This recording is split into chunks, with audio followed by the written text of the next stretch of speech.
ഈശോയിൽ ഏറെ സ്നേഹമുള്ളവരെ, ജനുവരി 6 തിരുസഭ ദനഹ തിരുനാൾ ആചരിക്കുന്നു. ദനഹ എന്ന സുറിയാനി വാക്കിനർത്ഥം പ്രത്യക്ഷീകരണമെന്നാണ്. പുതിയ നിയമത്തിലേക്ക് കടക്കുമ്പോൾ സ്വയം ദൈവം പ്രത്യക്ഷീകരണം നടത്തുന്നത് ദരിദ്രരായ ആട്ടിടയർക്കാണ്. രണ്ടാമത്തതോ വിജാതീയരായ രാജാക്കൾക്ക്. അവർ പൊന്നും മിറയും കുന്തിരിക്കവും ഉണ്ണിക്ക് കാഴ്ച സമർപ്പിച്ചു. സ്വർണം രാജ്യത്വത്തെയും കുന്തിരിക്കം ദൈവത്വത്തെയും മീറ അഥവാ നറുംപശ മനുഷ്യത്വത്തെയും പ്രതിനിധീകരിക്കുന്നു.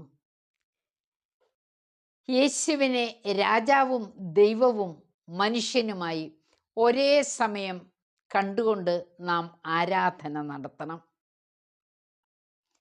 മറ്റു ചിലർ ദനഹയെ യേശുവിൻ്റെ ജ്ഞാനസ്നാനത്തോട് ബന്ധപ്പെടുത്തിയാണ് കാണുന്നത്.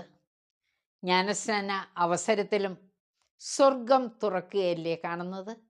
പ്രാവിൻ്റെ രൂപത്തിൽ പരിശുദ്ധാത്മാവ് ഇറങ്ങി വരുന്നു. പിതാവിൻ്റെ സ്വരം സ്വർഗത്തിൽ നിന്ന് കേൾക്കുന്നു, ഇവൻ എൻ്റെ പ്രിയപുത്രൻ. യേശു ജലത്തിൽ ജ്ഞാനസ്നാനം സ്വീകരിക്കുന്നു. ഈ പ്രത്യക്ഷീകരണവും ദനഹ കൊണ്ട് ഉദ്ദേശിക്കുന്നു.